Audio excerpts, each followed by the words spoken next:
Hello and welcome to the Sleep Chronicles.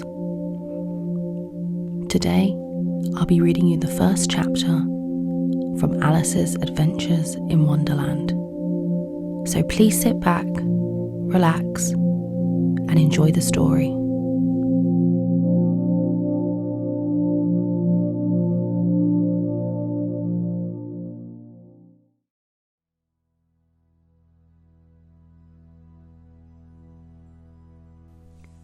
Alice was beginning to get very tired of sitting by her sister on the bank and of having nothing to do. Once or twice, she had peeped into the book her sister was reading, but it had no pictures or conversations in it. And what is the use of a book, thought Alice, without pictures or conversations?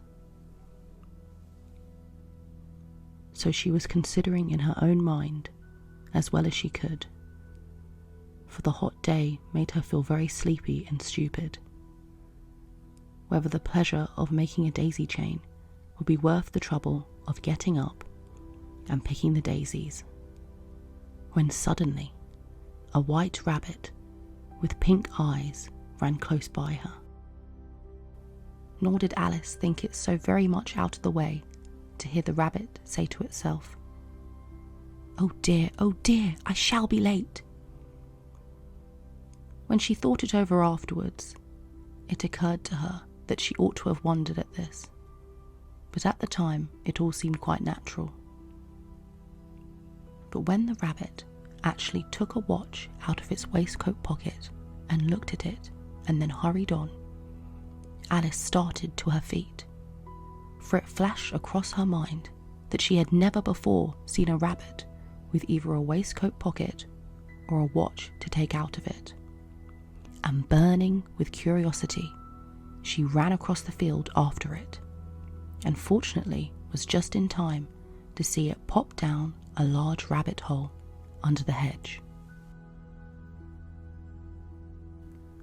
In another moment, down went Alice after it, never once considering how in the world she was going to get out again.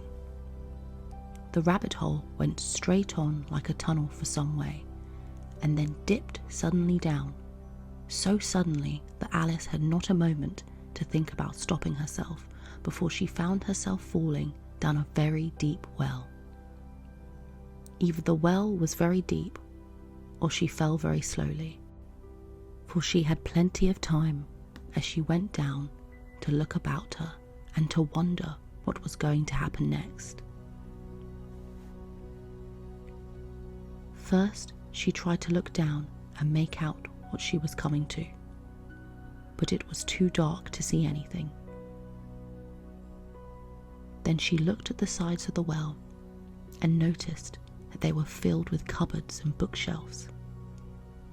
Here and there she saw maps and pictures hung upon pegs. She took down a jar from one of the shelves as she passed. It was labelled orange marmalade, but to her great disappointment it was empty. She did not like to drop the jar for fear of killing somebody underneath, so managed to put it into one of the cupboards as she fell past it. Well, thought Alice to herself, after such a fall as this, I shall think nothing of tumbling down the stairs. How brave they'll all think of me at home. Why, I wouldn't say anything about it, even if I fell off the top of the house, which was very likely true. Down, down, down. Would the fall never come to an end? I wonder how many miles I've fallen by this time, she said aloud. I must be getting somewhere near the centre of the earth. Let me see. That would be 4,000 miles down, I think. For you see, Alice had learnt several things of this sort in her lessons in the schoolroom. And though this was not a very good opportunity for showing off her knowledge, as there was no one to listen to her. Still, it was good practice to say it over. Yes, that's about the right distance. But then I wonder what latitude or longitude I've got to. Alice had no idea what latitude was, or longitude either, but thought that they were nice grand words to say.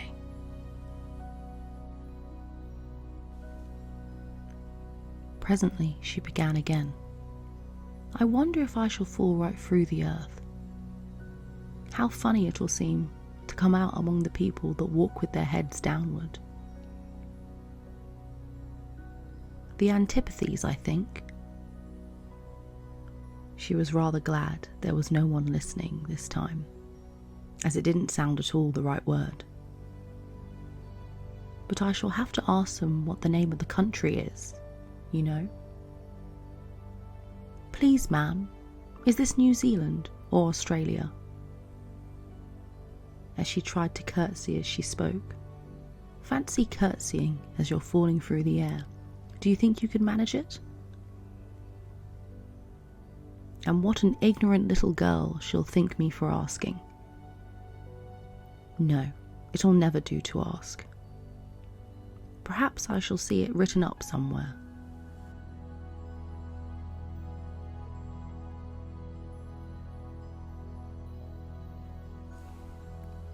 Down, down, down. There was nothing else to do. So Alice soon began talking again.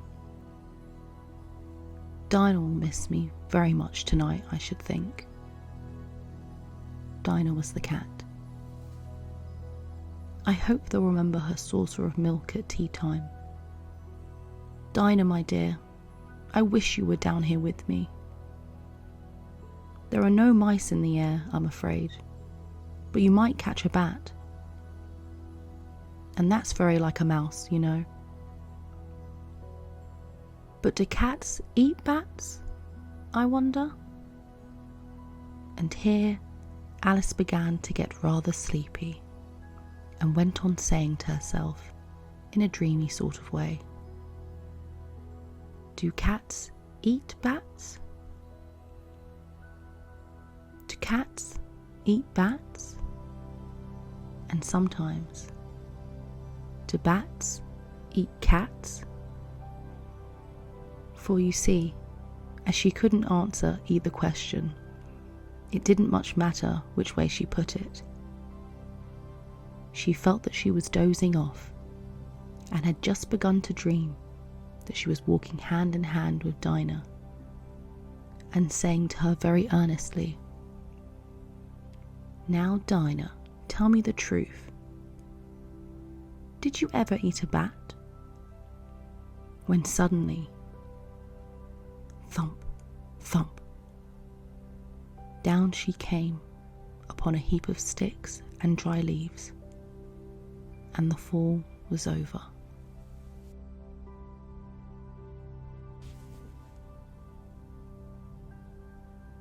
Alice was not a bit hurt, and she jumped up onto her feet in a moment. She looked up, but it was all dark overhead. Before her was another long passage, and the white rabbit was still in sight, hurrying down it. There was not a moment to be lost. Away went Alice like the wind, and was just in time to hear it say as it turned a corner, "Oh, my ears and whiskers, how late it's getting!" She was close behind it when she turned the corner, but the rabbit was no longer to be seen. She found herself in a long, low hall, which was lit up by a row of lamps hanging from the roof. There were doors all around the hall, but they were all locked. And when Alice had been all the way down one side and up the other, trying every door, she walked sadly down the middle, wondering how she was ever going to get out again.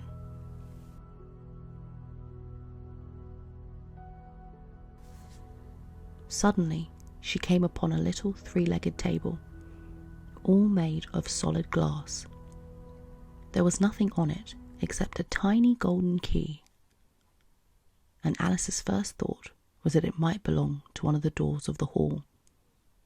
But alas, either the locks were too large or the key was too small. But at any rate, it would not open any of them. However, on the second time round, she came upon a low curtain she had not noticed before, and behind it was a little door about 15 inches high.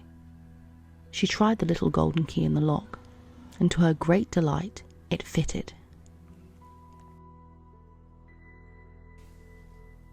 Alice opened the door and found that it led into a small passage, not much larger than a rat hole. She knelt down and looked along the passage into the loveliest garden you ever saw. How she longed to get out of that dark hall and wander about among those beds of bright flowers and those cool fountains. But she could not even get her head through the doorway. And even if my head would go through, thought poor Alice, it would be of very little use without my shoulders. Oh, how I wish I could shut up like a telescope. I think I could. If only I knew how to begin. For you see, so many out-of-the-way things had happened lately that Alice had begun to think that very few things indeed were really impossible. There seemed to be no use in waiting by the little door, so she went back to the table, half hoping she might find another key on it, or at any rate a book of rules for shutting people up like telescopes. This time she found a little bottle on it, which certainly was not here before, said Alice. And round the neck of the bottle was a paper label with the words, "Drink me," beautifully printed on it in large letters. It was all very well to say "drink me," but the wise little Alice was not going to do that in a hurry. "No, I'll look first," she said, "and see whether it's marked poison or not." For she had read several nice little histories about children who had got burnt and eaten up by wild beasts and other unpleasant things, all because they would not remember the simple rules their friends had taught them, such as that a red-hot poker will burn you if you hold it too long, and that if you cut your finger very deeply with a knife, it usually bleeds. And she had never forgotten that if you drink much from a bottle marked poison, it is almost certain to disagree with you, sooner or later. However, this bottle was not marked poison, so Alice ventured to taste it, and finding it very nice, it had in fact a sort of mixed flavour of cherry tart, custard, pineapple, roast turkey, toffee, and hot buttered toast. She very soon finished it off.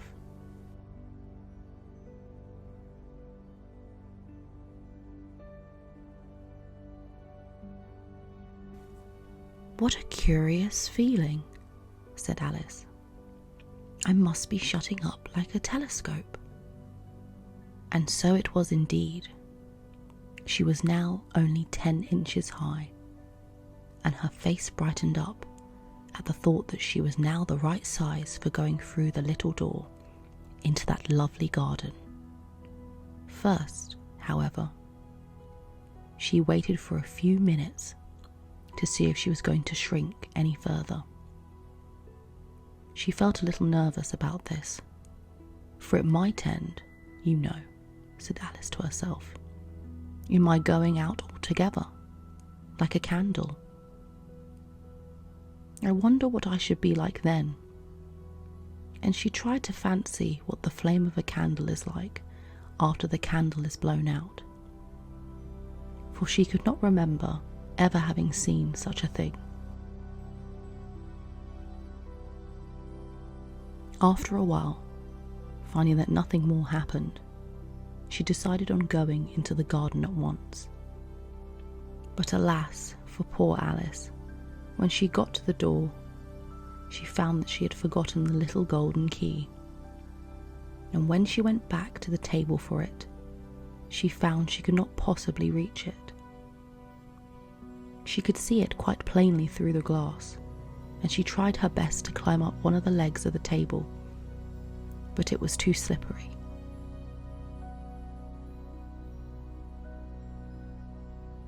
The poor little thing sat down and cried. "Come, there's no use in crying like that," said Alice to herself, rather sharply. "I advise you to leave off this minute." She generally gave herself very good advice, though she very seldom followed it, and sometimes she scolded herself so severely as to bring tears into her eyes. And once she remembered trying to box her own ears for having cheated herself in a game of croquet she was playing against herself. For this curious child was very fond of pretending to be two people. But it's no use now, thought poor Alice, to pretend to be two people. Why, there's hardly enough of me left to make one respectable person. Soon her eye fell on a little glass box that was lying under the table. She opened it and found in it a very small cake on which the words "Eat me" were beautifully marked in currants. "Well, I'll eat it," said Alice. "And if it makes me grow larger, I can reach the key. And if it makes me grow smaller, I can creep under the door. So either way, I'll get into the garden, and I don't care which happens." She ate a little bit and said anxiously to herself, "Which way, which way?" holding her hand on the top of her head to feel which way it was growing, and she was quite surprised to find that she remained the same size. To be sure, this generally happened when one eats cake, but Alice had got so much into the way of expecting nothing but out of the way things to happen, that it seemed quite dull and stupid for life to go on in the common way. So she set to work and very soon finished off all the cake.